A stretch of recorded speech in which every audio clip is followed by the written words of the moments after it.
നമസ്കാരം സുഹൃത്തുക്കളെ, software development Malayalam tutorial സീരീസിന്റെ അടുത്ത വീഡിയോയിലേക്ക് എല്ലാവരെയും സ്വാഗതം ചെയ്യുന്നു. നമ്മൾ ഡിസ്കസ് ചെയ്തുകൊണ്ടിരുന്ന സോഫ്റ്റ്വെയർ ഡെവലപ്മെന്റ് പ്രോസസ് മോഡലുകളെ കുറിച്ചാണ്.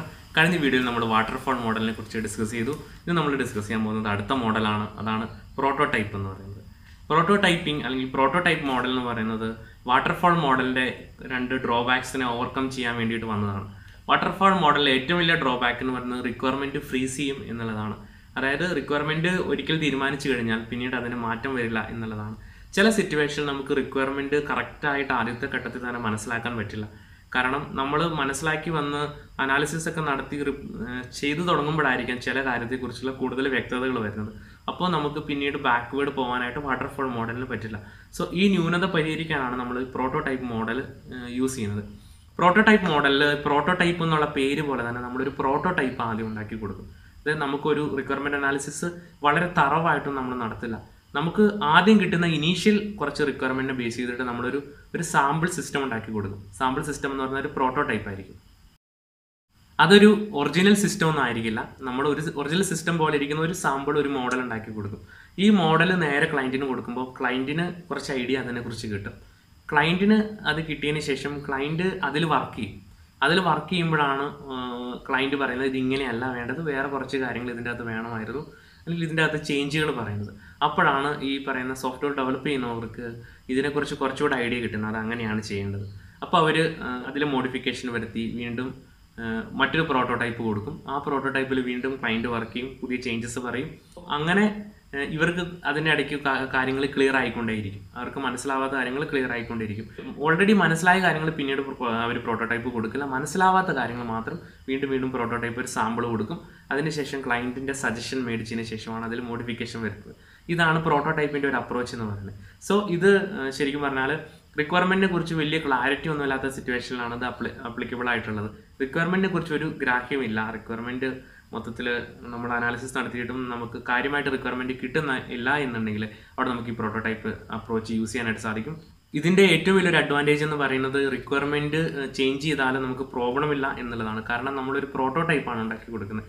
യൂസ് ദെൻ ത്രോ എന്നാണ് ഈ പ്രോട്ടോടൈപ്പിന്റെ റൂൾ എന്ന് പറയുന്നത്. ജസ്റ്റ് ഉപയോഗിച്ച് നോക്കുക, കളയുക. അല്ലാതെ പെർമനന്റ് ആയിട്ട് ഉപയോഗിക്കാൻ വേണ്ടിയിട്ടല്ല നമ്മൾ ഇത് ഉണ്ടാക്കി കൊടുക്കുന്നത്. ജസ്റ്റ് ടെസ്റ്റ് ചെയ്യാൻ വേണ്ടിയിട്ടാണ്.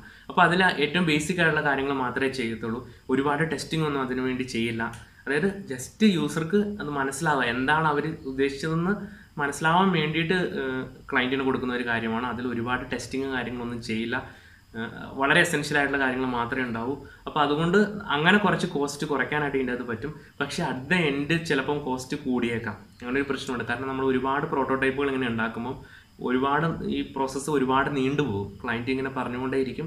അതനുസരിച്ച് നമ്മൾ പ്രോട്ടോടൈപ്പ് ഉണ്ടാക്കിക്കൊണ്ടേയിരിക്കണം. അപ്പോൾ ഒരു ലോങ് ടേം വരുമ്പോഴത്തേക്കും ചിലപ്പം കോസ്റ്റ് കൂടാൻ സാധ്യതയുണ്ട്. അതുകൊണ്ട് ഇത് എല്ലാ പ്രൊജക്റ്റിനും ആപ്ലിക്കബിൾ അല്ല. പക്ഷേ ചില പ്രൊജക്റ്റിന് പ്രോട്ടോടൈപ്പേ പറ്റത്തുള്ളൂ. കാരണം നമുക്ക് റിക്വയർമെന്റിനെ കുറിച്ച് ഒരു ഐഡിയ ഇല്ലെങ്കിൽ നമുക്ക് ഈ പ്രോട്ടോടൈപ്പ് ചെയ്യാനേ പറ്റത്തുള്ളൂ എന്നുള്ളതാണ് ചില സിറ്റുവേഷൻ എന്ന് പറയുന്നത്. നമ്മൾ ചില സ്ഥലങ്ങളിൽ ചെല്ലുമ്പോൾ ആദ്യം ചോദിക്കുന്നത് നിങ്ങളൊരു സാമ്പിൾ കാണിക്കുക. ആ സാമ്പിൾ കാണിക്കുമ്പോൾ ഞാൻ ചേഞ്ച് പറയാമെന്നാണ് ചില ആളുകൾ പറയുന്നത്. ചില ആളുകൾ നേരെ പറയും ഇന്ന കാര്യങ്ങൾ ചെയ്യണം, ഇങ്ങനെയാണ് ചെയ്യേണ്ടതെന്ന് ചില ആളുകൾ പറയും. പക്ഷേ ഭൂരിഭാഗം ആളുകളും പറയുന്നത് നിങ്ങളൊരു സാമ്പിൾ കാണിക്കുക, നമുക്ക് സാമ്പിൾ കണ്ടതിന് ശേഷം നമ്മൾ ചേഞ്ച് പറയും. അതൊരു അപ്രോച്ച് തന്നെയാണ് ഈ പറയുന്ന പ്രോട്ടോടൈപ്പിൻ്റെ അപ്രോച്ച് എന്ന് പറയുന്നത്. ഇതിൻ്റെ അകത്തും സോഫ്റ്റ്വെയർ ഡെവലപ്മെൻറ്റിൽ നേരത്തെ പറഞ്ഞിട്ടുള്ള എല്ലാ സ്റ്റെപ്പുകളും വരുന്നുണ്ട്. Requirement analysis, design, coding, testing ഇതെല്ലാം വരുന്നുണ്ട്. പക്ഷേ ഇതെല്ലാം വളരെ പെട്ടെന്നായിരിക്കും നടക്കാമെന്ന് മാത്രം. റിക്വയർമെൻറ്റ് അനാലിസിസ് ചെറിയ തോതിൽ ചെയ്യൂ. കോഡിങ് ചെയ്തിട്ട് ഒരു പ്രോട്ടോടൈപ്പ് ഉണ്ടാക്കി അത് വീണ്ടും ക്ലയന്റിന് കൊടുത്തതിന് ശേഷം ക്ലയന്റിന്റെ ഫീഡ്ബാക്ക് കളക്ട് ചെയ്യും. ക്ലയന്റിന്റെ ഫീഡ്ബാക്ക് കളക്ട് ചെയ്തതിന് ശേഷം ഈ പ്രോസസ്സ് വീണ്ടും റിപ്പീറ്റ് ചെയ്യും. അങ്ങനെ എപ്പോൾ ക്ലയന്റ് സാറ്റിസ്ഫൈ ആകുന്നു അല്ലെങ്കിൽ നമുക്ക് റിക്വയർമെന്റ് മുഴുവൻ മനസ്സിലാകുന്നു അതുവരെ ഈ പ്രോസസ്സ് ഇങ്ങനെ കണ്ടിന്യൂ ചെയ്തുകൊണ്ടിരിക്കും എന്നുള്ളതാണ്. അതുപോലെ തന്നെ ഇതിൻ്റെ കോസ്റ്റ് എന്ന് പറയുന്നത് ഞാൻ പറഞ്ഞു, ചില സിറ്റുവേഷനിൽ കോസ്റ്റ് കൂടാം, ചിലപ്പോൾ കോസ്റ്റ് കുറയാം. ഇത് ഈ പ്രോട്ടോടൈപ്പ് ഉണ്ടാക്കുന്നതിൽ ആ സോഫ്റ്റ്വെയർ ഡെവലപ്മെൻറ്റ് കമ്പനിക്കുള്ള എക്സ്പീരിയൻസിനും കൂടെ അനുസരിച്ചിരിക്കും. പെട്ടെന്ന് പ്രോട്ടോടൈപ്പുകൾ ഉണ്ടാക്കാൻ പറ്റുന്ന ഒരു കമ്പനി ആണെങ്കിൽ അവർക്ക് കോസ്റ്റ് കുറയ്ക്കാൻ പറ്റും. അതല്ല, പ്രോട്ടോടൈപ്പ് ഉണ്ടാക്കാനും ഒരു ടൈം കൂടുതൽ എടുക്കുകയാണെങ്കിൽ അത്രയും ടൈം ഡെവലപ്മെൻറ്റിൻ്റെ കോസ്റ്റ് കൂടിക്കൊണ്ടേയിരിക്കും.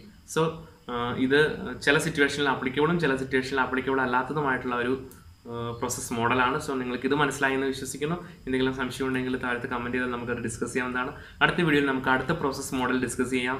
ഈ വീഡിയോ നിങ്ങൾക്ക് ഇഷ്ടപ്പെട്ടുവെങ്കിൽ ലൈക്ക് ചെയ്യുക, നിങ്ങളുടെ സുഹൃത്തുക്കളോടൊത്ത് ഷെയർ ചെയ്യുക, ചാനൽ സബ്സ്ക്രൈബ് ചെയ്യാത്തവർ സബ്സ്ക്രൈബ് ചെയ്യുക. അടുത്ത വീഡിയോയിൽ നമുക്ക് വീണ്ടും കണ്ടുമുട്ടാം.